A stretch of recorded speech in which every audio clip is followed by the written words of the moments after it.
So ಮದುವೆ ಆಗಿ ಸುಮಾರು ವರ್ಷ ಆಗಿದೆ, ಮಗು ಆಗ್ತಿಲ್ಲ. ಸೊ ನೆಕ್ಸ್ಟ್ ಏನು ಮಾಡಬೇಕು? ನಾನು doctor Pramod Krishnappa, uroandrologist. So usually ಮಗು ಆಗ್ತಿಲ್ಲ ಅಂದಾಗ ಏನು ಮಾಡ್ತಾರೆ ಅಂದರೆ, ಸೊ ಯೂಶ್ವಲಿ ಫೀಮೇಲ್ಸ್ ಮಾತ್ರ, ಹೆಂಗಸರು ಮಾತ್ರ ಗೈನಕಾಲಜಿಸ್ಟ್ಗೆ ಫಸ್ಟ್ ಹೋಗಿ ಅವರು ಟೆಸ್ಟ್ಸ್ ಎಲ್ಲ ಶುರು ಮಾಡ್ಕೊತಾರೆ. But that is the wrong way to do it. ಅಂದರೆ ಇಬ್ಬರು ಹಸ್ಬೆಂಡ್ ವೈಫ್ ಇಬ್ಬರು ಜೊತೆಗೆ ಹೋಗಿ ಐಡಿಯಲಿ ಚೆಕಪ್ ಮಾಡಿಸ್ಕೊಬೇಕು. ಸೊ ಫೀಮೇಲ್ದು ಎವ್ಯಾಲ್ಯೂಯೇಷನ್ ಇರುತ್ತೆ, ಅದು ಗೈನಕಾಲಜಿಸ್ಟ್ ನೋಡ್ಕೊತಾರೆ. ಯೂಶ್ವಲಿ ಮೆನ್ನ ಹಸ್ಬೆಂಡ್ಸ್ನ ಯೂಶ್ವಲಿ ಯೂರೋಆಂಡ್ರಾಲಜಿಸ್ಟ್ ಟ್ರೀಟ್ ಮಾಡ್ತಾರೆ. ಸೊ ಕ್ಲಿನಿಕ್ಕಿಗೆ ಫಸ್ಟ್ ಯೂರೋಲಜಿಸ್ಟ್ನ ಮೀಟ್ ಮಾಡಿದಾಗ ಗಂಡಸರು, ಸೊ ನಾವೇನು ಮಾಡ್ತೀವಿ ಅಂದರೆ ಫಸ್ಟ್ ಎಕ್ಸಾಮಿನ್ ಮಾಡ್ತೀವಿ. ಅಫ್ಕೋರ್ಸ್ ಕ್ಲಿನಿಕಲ್ ಹಿಸ್ಟ್ರಿ ತೊಗೊತೀವಿ, ನಿಮ್ಮ ಸೆಕ್ಷುವಲ್ ಲೈಫ್ ಬಗ್ಗೆ, ಅವ್ರದ್ದು ಫರ್ಟಿಲಿಟಿ ಪೀರಿಯಡಲ್ಲಿ ಅಥವಾ ಅವ್ರದ್ದು ವೈಫ್ದು ಎಗ್ ರಿಲೀಸ್ ಆಗೋ ಟೈಮಲ್ಲಿ ಅಡಿಕ್ವೇಟ್ ಅಮೌಂಟ್ ಆಫ್ ಇಂಟರ್ಕೋರ್ಸ್ ಇಲ್ಲ ಸೆಕ್ಸ್ ಮಾಡ್ತಾ ಇದ್ದೀರಾ ಅಂತ ಹಿಸ್ಟ್ರಿ ತೊಗೊತೀವಿ. ಸೊ ಕ್ಲಿನಿಕಲ್ ಹಿಸ್ಟ್ರಿ ತೊಗೊಂಡ್ಮೇಲೆ ನಾವು ನಿಮ್ಮನ್ನ ಎಕ್ಸಾಮಿನ್ ಮಾಡ್ತೀವಿ ಹಸ್ಬೆಂಡ್ಸ್ನ. ಸೊ ಎಕ್ಸಾಮಿನೇಷನಲ್ಲಿ ನಾವು ಟೆಸ್ಟಿಸ್ ಏನು ಸೈಜ್ ಇದೆ ಅಂತ ನೋಡ್ತೀವಿ, ಮತ್ತು ಅದು ಜಾಯಿನ್ ಒಂದು ಟ್ಯೂಬ್ ಇರುತ್ತೆ ವ್ಯಾಸ್ ಡಿಫರೆನ್ಸ್ ಅಂತ, ಸೊ ಅದನ್ನು ಎಕ್ಸಾಮಿನ್ ಮಾಡ್ತೀವಿ.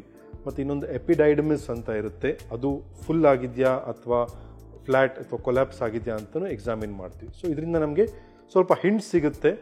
So what could be the cause, ಏನಿರ್ಬೋದು ಮಕ್ಕಳಾಗ್ತಿರೋದಕ್ಕೆ ಅಂತ ಸ್ವಲ್ಪ ಇನ್ಫಾರ್ಮೇಷನ್ ನಮಗೆ ಕ್ಲಿನಿಕಲ್ ಎಕ್ಸಾಮಿನೇಷನಲ್ಲೂ ಸಿಗುತ್ತೆ. ಸೊ ಇದಾದಮೇಲೆ ನೆಕ್ಸ್ಟ್ ನಾವು ಫಸ್ಟ್ ಟೆಸ್ಟ್ ಮಾಡೋದು ಯೂಶ್ವಲಿ ಸೀಮನ್ ಅನಾಲಿಸಿಸ್, ಅಂದರೆ ನಿಮ್ಮದು ವೀರ್ಯಾಣು ಟೆಸ್ಟ್ ಮಾಡ್ತೀವಿ. ಸೊ ಒಂದು ಸ್ಪೆಷಲೈಸ್ ರೂಮ್ ಕೊಡ್ತೀವಿ. ಸೊ ರೂಮ್ ಕೊಟ್ಟು ನೀವು ಹಸ್ತಮೈಥುನ ಇಲ್ಲ ಮಾಸ್ಟರ್ಬೇಷನ್ ಮಾಡಿ ಸೀಮನ್ನ ಕೊಡಬೇಕು ಅಂತ ಹೇಳ್ತೀವಿ. ಸೊ ಸೀಮನ್ನಲ್ಲಿ ನಾವು ತುಂಬ ಅಂಶಗಳನ್ನು ನೋಡ್ತೀವಿ. ಸೊ ಒಂದು ಮೋಸ್ಟ್ ಇಂಪಾರ್ಟೆಂಟ್, ಎಷ್ಟು ವಾಲ್ಯೂಮ್, ಎಷ್ಟು ml ಕೊಟ್ಟು ಬಂದಿದೆ ಅಂತ. WHO ಸ್ಟ್ಯಾಂಡರ್ಡ್ಸ್ ಪ್ರಕಾರ 1.5 ml, 1.5 ml ಅಷ್ಟು ನಾರ್ಮಲ್, ಅಷ್ಟು ಬಂದರೆ. ಮತ್ತು ನೆಕ್ಸ್ಟ್ ನಾವು ಎಷ್ಟು ನಂಬರ್ ಆಫ್ ಸ್ಪರ್ಮ್ಸ್ ಇದೆ ಅಂತ ನೋಡ್ತೀವಿ. ನೆಕ್ಸ್ಟ್ ಸ್ಪರ್ಮ್ಸ್ ಹೇಗೆ ಮೂವ್ ಆಗ್ತಿದೆ ಅಂತ ನೋಡ್ತೀವಿ, ಯಾಕಂದರೆ ಅದು ತುಂಬ ಇಂಪಾರ್ಟೆಂಟ್. ಯಾಕಂದರೆ ಸೆಕ್ಸ್ ಆದಮೇಲೆ ಸ್ಪರ್ಮ್ ಮೂಮೆಂಟ್ ಚೆನ್ನಾಗಿದ್ರೇ ಮಾತ್ರ ಅದು ಎಗ್ ಹತ್ರ ಹೋಗಿ ಅದು ಫರ್ಟಿಲೈಸ್ ಆಗೋದು.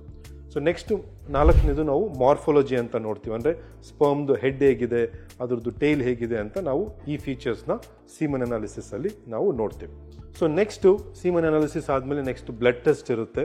ಸೊ ಸೀಮನ್ ಅನಾಲಿಸಿಸ್ ನಾರ್ಮಲ್ ಇದ್ದರೆ ಯೂಶ್ವಲಿ ಫರ್ದರ್ ಟೆಸ್ಟ್ ಮಾಡಿಸಲ್ಲ, ಬಟ್ ಸೀಮನ್ ಟೆಸ್ಟ್ ಅಬ್ನಾರ್ಮಲ್ ಇದ್ದರೆ ಸೊ ನೆಕ್ಸ್ಟ್ ನಾವು ಬ್ಲಡ್ ಟೆಸ್ಟ್ ಮಾಡಿಸ್ತೀವಿ. ಬ್ಲಡ್ ಟೆಸ್ಟಲ್ಲಿ ನಿಮ್ಮದು ಸೆಕ್ಷುವಲ್ ಮತ್ತು ಫರ್ಟಿಲಿಟಿ ಹಾರ್ಮೋನ್ಸ್ ಚೆಕ್ ಮಾಡ್ತೀವಿ. ಸೊ ಯೂಶ್ವಲಿ ಕಾಮನ್ ಆಗಿ FSH, LH, testosterone, estradiol, prolactin ಮತ್ತು ಥೈರಾಯ್ಡ್ ಹಾರ್ಮೋನ್ಸ್ ಚೆಕ್ ಮಾಡ್ತೀವಿ.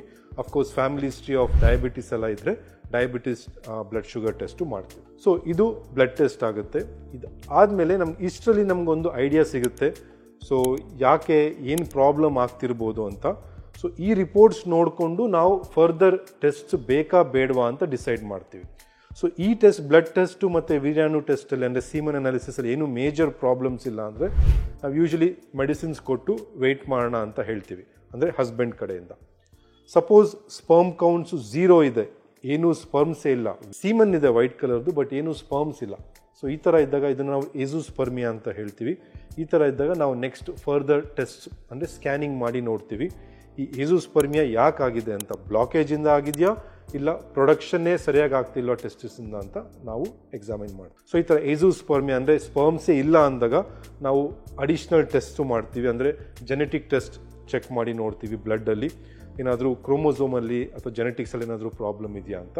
ಅಫ್ಕೋರ್ಸ್ ನಾವು ಜೆನೆಟಿಕ್ಸ್ ಏನು ಚೇಂಜ್ ಮಾಡೋಕ್ಕಾಗಲ್ಲ, ಜಸ್ಟ್ ಕೌನ್ಸಿಲ್ ಮಾಡಲಿಕ್ಕೆ ಮುಂದೆ ಆಗೋ ಮಗುವಲ್ಲಿ ಏನಾದರೂ ಪ್ರಾಬ್ಲಮ್ಸ್ ಆಗುತ್ತಾ, ಅಥವಾ ನಾವು ಸಪೋಸ್ ನಾವು ಟೆಸ್ಟಿಸಿಂದ ಸ್ಪರ್ಮ್ಸ್ ತೆಗಿಬೇಕಾ, ಅದು ಎಷ್ಟು ಪರ್ಸೆಂಟೇಜ್ ಸಕ್ಸಸ್ ಚಾನ್ಸ್ ಇರುತ್ತೆ ಅಂತ ಪ್ರೆಡಿಕ್ಟ್ ಮಾಡಲಿಕ್ಕೆ ನಾವು ಇದು ಜೆನೆಟಿಕ್ ಟೆಸ್ಟ್ ಕೆಲವು ಟೈಮ್ ಮಾಡ್ತೀವಿ.